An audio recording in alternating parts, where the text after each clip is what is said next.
YouTube channel Khimji કાચરિયાના માધ્યમ દ્વારા સત્સંગ સાંભળનારા સર્વ ભાવિક ભક્તજનોના હૃદયમાં બિરાજમાન પરમાત્માને મારા પ્રણામ। આજે આપણે સાંભળીશું શ્રી શિવ મહાપુરાણ। શ્રી શિવ મહાપુરાણના અત્યાર સુધીમાં આપણે 61 ભાગ સાંભળ્યા। આજે આપણે 62મો ભાગ સાંભળીશું। હરિ ઓમ।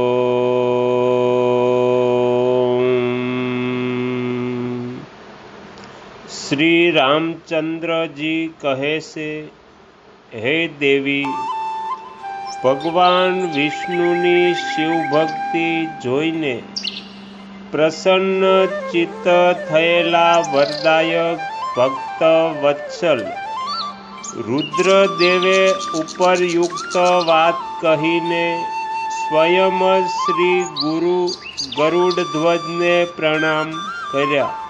ત્યાર પછી બ્રહ્મા આદિ દેવતાઓ, મુનિઓ અને સિદ્ધો વગેરેએ પણ એ સમયે શ્રી હરિની વંદના કરી। ત્યાર પછી અત્યંત પ્રસન્ન થયેલા ભક્ત વત્સલ મહેશ્વરે દેવતાઓ સમક્ષ શ્રી હરિને મોટા મોટા વરદાનો આપ્યા। મહેશ કહે છે, હે હરે, તમે મારી આજ્ઞાથી સંપૂર્ણ લોકોના કર્તા, પાલક અને સંહારક થાઓ। ધર્મ, અર્થ અને કામના દાતા તથા દુર્નીતિ અથવા અન્યાય કરનારા દુષ્ટોને દંડ દેનારા બનો। મહાન બળ પરાક્રમથી સંપન્ન જગત પૂજ્ય જગદીશ્વર બની રહો। સમ્રાગણમાં તમને કોઈ પણ જીતી શકે નહીં। મારાથી પણ ક્યારેય તમે પરાજિત નહીં થાઓ। તમે મારી આપેલી ત્રણેય પ્રકારની શક્તિઓ ગ્રહણ કરો। એક તો ઈચ્છા આદિની સિદ્ધિ, બીજી વિવિધ પ્રકારની લીલાઓ પ્રગટ કરવાની શક્તિ, અને ત્રીજી કે ત્રણેય લોકમાં નિત્ય સ્વતંત્રતા। હે હરે, જેઓ તમારો દ્વેષ કરવાવાળા છે તેઓ નિશ્ચય જ મારા દ્વારા પ્રયત્નપૂર્વક દંડનીય થશે। હે વિષ્ણુ, હું તમારા ભક્તોને ઉત્તમ મોક્ષ પ્રદાન કરીશ। તમે આ માયાને પણ ગ્રહણ કરો, જેનું નિવારણ કરવું દેવતા વગેરેને માટે પણ કઠણ છે, તથા જેથી મોહિત થઈને આ વિશ્વ જડરૂપ થઈ જશે। હે હરે, તમે મારી ડાબી ભુજા છો અને વિધાતા મારી જમણી ભુજા છે। તમે વિધાતાના પણ ઉત્પાદક અને પાલક થશો। મારા હૃદયરૂપ જે રુદ્ર છે એ જ હું છું। એ રુદ્ર તમારા અને બ્રહ્મા વગેરે દેવતાઓના પણ નક્કી પૂજ્ય જ છો। તમે અહીં રહીને વિશેષ રૂપે સંપૂર્ણ જગતનું પાલન કરો। વિવિધ પ્રકારની લીલાઓ કરનારા વિભિન્ન અવતારો દ્વારા સદા સર્વની રક્ષા કરતા રહો। મારા ચિન્મય ધામમાં તમારું જે આ પરમ વૈભવશાળી અને અત્યંત ઉજ્જવળ સ્થાન છે તે ગોલોક નામથી પ્રખ્યાત થશે। હે હરિ, ભૂતળ પર જે તમારા અવતારો થશે તે સર્વના રક્ષક અને મારા ભક્ત હશે। હું એમના અવશ્ય દર્શન કરીશ। તેઓ મારા વરદાનથી સદા પ્રસન્ન રહેશે। શ્રી રામચંદ્રજી કહે છે, હે દેવી, આ રીતે શ્રીહરિને પોતાનું અખંડ ઐશ્વર્ય સોંપીને ઉમા વલ્લભ ભગવાન હર સ્વયં કૈલાસ પર્વત પર રહીને પોતાના પાર્ષદોની સાથે સ્વચ્છંદ ક્રીડા કરે છે. ત્યારથી ભગવાન લક્ષ્મીપતિ ત્યાં ગોપવેશ ધારણ કરીને આવ્યા અને ગોપ ગોપી તથા ગાયોના અધિપતિ થઈને ખૂબ જ પ્રસન્નતાથી રહેવા લાગ્યા. તે વિષ્ણુ પ્રસન્ન ચિત્ત થઈને સમસ્ત જગતની રક્ષા કરવા લાગ્યા. તે શિવની આજ્ઞાથી વિવિધ પ્રકારના અવતાર ગ્રહણ કરીને જગતનું પાલન કરે છે. આ સમયે એ જ શ્રીહરિ ભગવાન શંકરની આજ્ઞાથી 4 ભાઈઓના રૂપે અવતરણી થયા છે. એ 4 ભાઈઓમાં સૌથી મોટો હું રામ છું, બીજા ભરત, ત્રીજા લક્ષ્મણ છે અને ચોથા ભાઈ શત્રુઘ્ન છે. હે દેવી, હું પિતાની આજ્ઞાથી સીતા અને લક્ષ્મણની સાથે વનમાં આવ્યો હતો. અહીં કોઈ નિશાચરે મારી પત્ની સીતાને હરી લીધી છે અને હું વિરહી થઈને ભાઈની સાથે આ વનમાં મારી પ્રિયાની શોધમાં છું. જ્યારે આપનું દર્શન પ્રાપ્ત થઈ ગયું ત્યારથી મારું કુશળ મંગળ જ થશે. હે મા સતી, આપની કૃપાથી આવું થવામાં કોઈ સંદેહ નથી. હે દેવી, નિશ્ચય જ આપના તરફથી મને સીતાની પ્રાપ્તિ વિષયક વરદાન પ્રાપ્ત થશે. આપના અનુગ્રહથી સર્વ દુઃખદાયી રાક્ષસને મારીને હું સીતાને અવશ્ય પ્રાપ્ત કરીશ. આજે મારું મહાન સૌભાગ્ય છે જે આપ બંનેએ મારા પર કૃપા કરી. જેના ઉપર આ બંને દયાળુ થઈ જાય એ પુરુષ ધન્ય અને શ્રેષ્ઠ છે. આ રીતે ઘણી વાતો કહીને કલ્યાણમયી સતી દેવીને પ્રણામ કરીને રઘુકુળ શિરોમણી શ્રીરામ એમની આજ્ઞાથી એ વનમાં વિચરણ કરવા લાગ્યા. પવિત્ર હૃદયવાળા શ્રીરામની આ વાત સાંભળીને સતી મનમાં ને મનમાં જ શિવ ભક્તિ પરાયણ રઘુનાથજીની પ્રશંસા કરતા બહુ જ પ્રસન્ન થયા. પણ પોતાના કર્મને યાદ કરીને મનમાં બહુ શોક કરવા લાગ્યા. એમની અંગ ક્રાંતિ ફીકી પડી ગઈ. તે ઉદાસ થઈને શિવજી પાસે પરત આવ્યા. માર્ગમાં જતા જતા દેવી સતી વારંવાર ચિંતા કરવા લાગ્યા કે મેં ભગવાન શિવની વાત ન માની અને શ્રી રામ પ્રત્યે કુત્સિત બુદ્ધિ કરી લીધી. હવે શંકરજી પાસે જઈને એમને શો ઉત્તર આપીશ. આ રીતે વારંવાર વિચાર કરીને એમને એ સમયે બહુ પશ્ચાતાપ થયો. શિવ પાસે જઈને સતીએ મનોમન એમને પ્રણામ કર્યા. એમના મુખ પર વિષાદ છવાઈ રહ્યો હતો.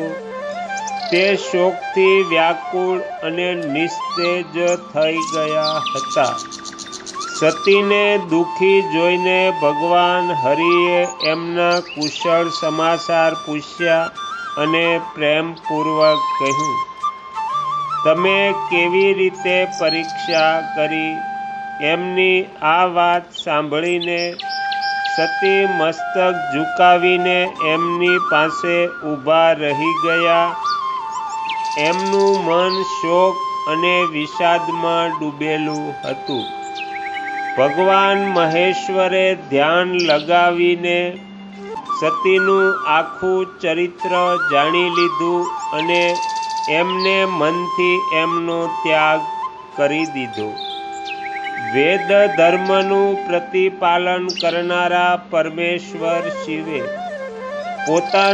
પોતાની પહેલા કરેલી પ્રતિજ્ઞાનો નાશ ન થવા દીધો. સતીનો મનથી ત્યાગ કરીને તે પોતાના નિવાસભૂત કૈલાસ પર્વત પર આવ્યા.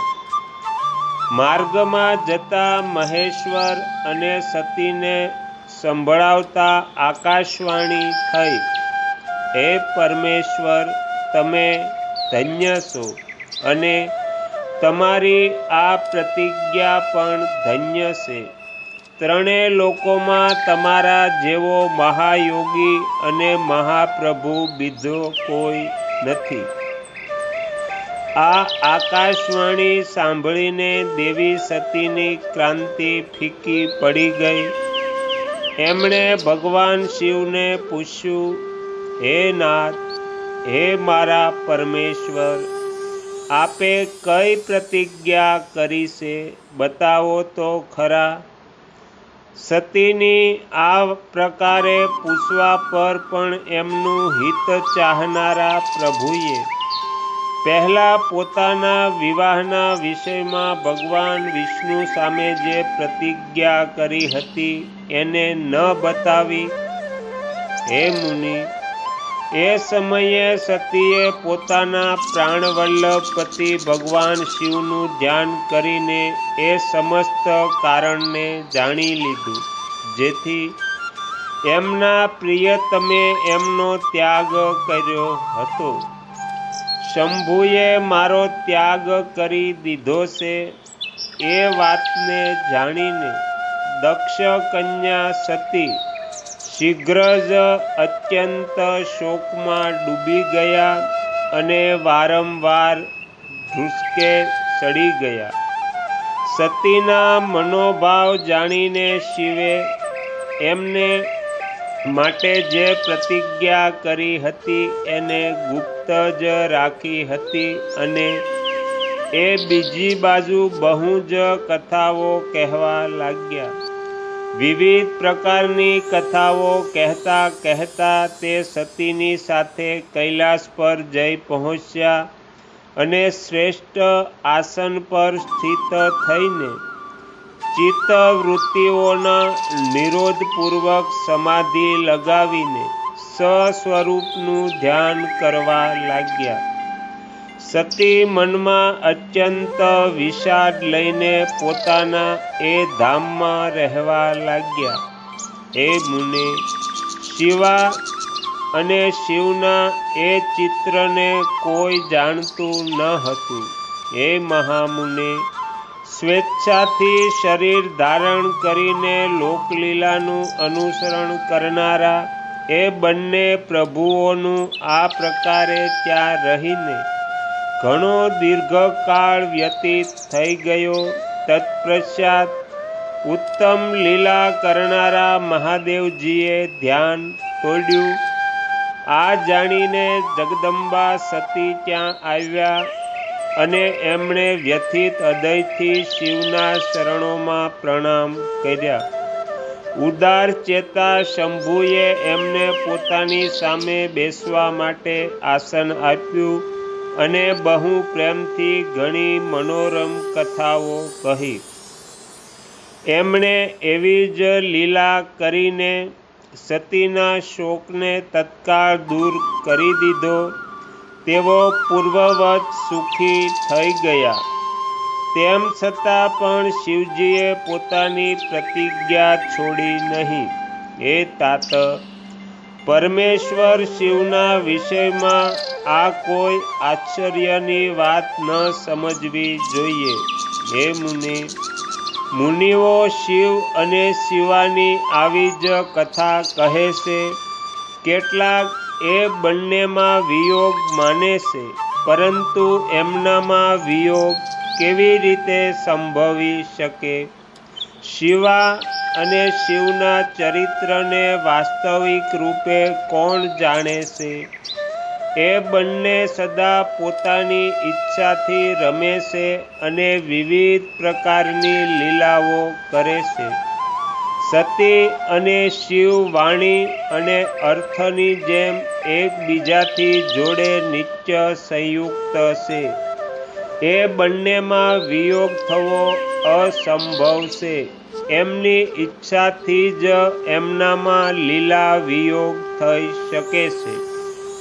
તો અહીંયા શ્રી શિવ મહાપુરાણનો 62મો ભાગ સમાપ્ત થાય છે. હવે પછીના વિડીયોમાં આપણે 63મો ભાગ સાંભળીશું. તમે તમારો કિંમતી સમય આપી એકાગ્ર ચિત્તે પ્રસન્નતાપૂર્વક શ્રી શિવ મહાપુરાણ સાંભળ્યું એ બદલ હું આપ સૌનો ખૂબ ખૂબ આભાર વ્યક્ત કરું છું અને આશા પણ રાખું છું કે તમને સાંભળવું ગમ્યું હશે. જો ગમ્યું હોય તો બીજા 5 લોકોને પણ સંભળાવજો. શ્રી સદ્ગુરુદેવની જય. આગળના વિડીયો જોવા માટે આ ચેનલને સબસ્ક્રાઈબ કરો અને જો આ વિડીયો પસંદ આવ્યો હોય તો લાઈક કરો.